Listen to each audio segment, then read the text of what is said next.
Thank you sir. नमस्कार। 8 से 9 मई 2025 की मध्य रात्रि को पाकिस्तानी सेना ने सैन्य बुनियादी ढांचे को निशाना बनाने के इरादे से पूरी पश्चिमी सेना पर भारतीय वायु क्षेत्र का कई बार उल्लंघन किया। यही नहीं बल्कि पाकिस्तानी सेना ने नियंत्रण रेखा पर भारी कैलिबर वाले हथियारों से गोलीबारी भी की। अंतर्राष्ट्रीय सीमा और नियंत्रण रेखा पर लेह से लेकर सरक्रीक तक 36 स्थानों पर 300 से 400 लगभग ड्रोनों का इस्तेमाल घुसपैठ का प्रयास करने के लिए किया गया। भारतीय सशस्त्र बलों ने काइनेटिक व नॉन काइनेटिक साधनों का उपयोग करके इनमें से कई ड्रोन्स को मार गिराया। इतने बड़े पैमाने पर हवाई घुसपैठों का संभावित उद्देश्य वायु रक्षा प्रणालियों का परीक्षण करना और खुफिया जानकारी इकट्ठा करना था। ड्रोन के मलबे की फोरेंसिक जांच की जा रही है। प्रारंभिक रिपोर्ट्स से पता चलता है कि वे तुर्की के असीस गार्ड सोंगर ड्रोन्स हैं।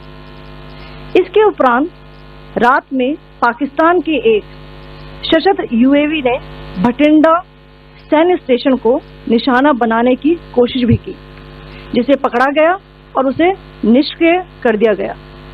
पाकिस्तानी हमले के जवाब में पाकिस्तान में 4 हवाई रक्षा स्थलों पर सशस्त्र ड्रोन्स लॉन्च किए गए। इनमें से एक ड्रोन एडी रडार को नष्ट करने में सक्षम रहा। पाकिस्तान ने जम्मू कश्मीर के तंगधार, उरी, पुंछ रात 8:30 बजे एक असफल अकारण ड्रोन और मिसाइल हमला करने के बावजूद पाकिस्तान ने अपना नागरिक हवाई क्षेत्र बंद नहीं किया, पूरी तरह से रहित है। कराची और लाहौर के बीच के हवाई अड्डे मार्ग पर नागरिक एयरलाइंस उड़ान भर रही है। हाई अलर्ट किया गया है विमान फ्लाइनेस एविएशन का एयरबस 320, जैसा कि आप यहाँ देख रहे हैं,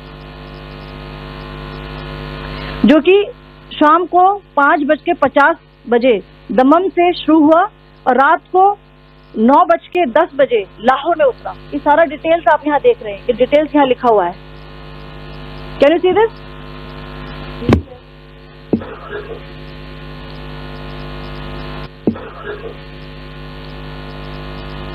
भारतीय वायुसेना ने अपनी प्रतिक्रिया में काफी संयम दिखाया और अंतर्राष्ट्रीय नागरिक विमान सेवा की सुरक्षा सुनिश्चित की।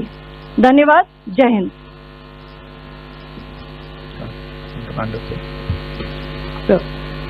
Good afternoon to you all.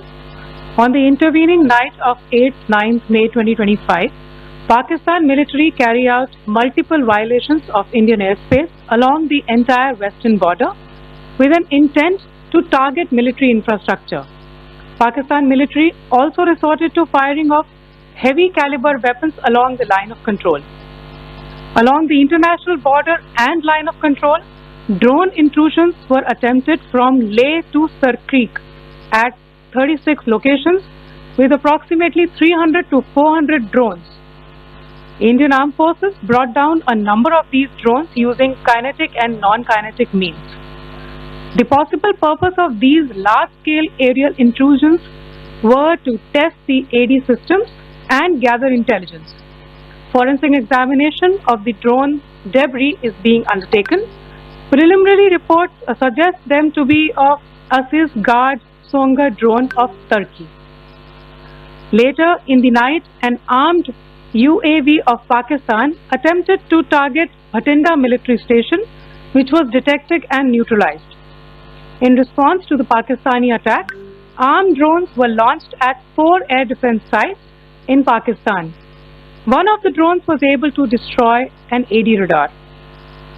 Pakistan also carried out artillery shelling across the line of control using heavy caliber artillery guns and armed drones at Tangdhar, Uri, Poonch, Mendhar, Rajouri, Akhnur and Udhampur in Jammu and Kashmir area, which resulted in some losses and injuries to Indian Army personnel.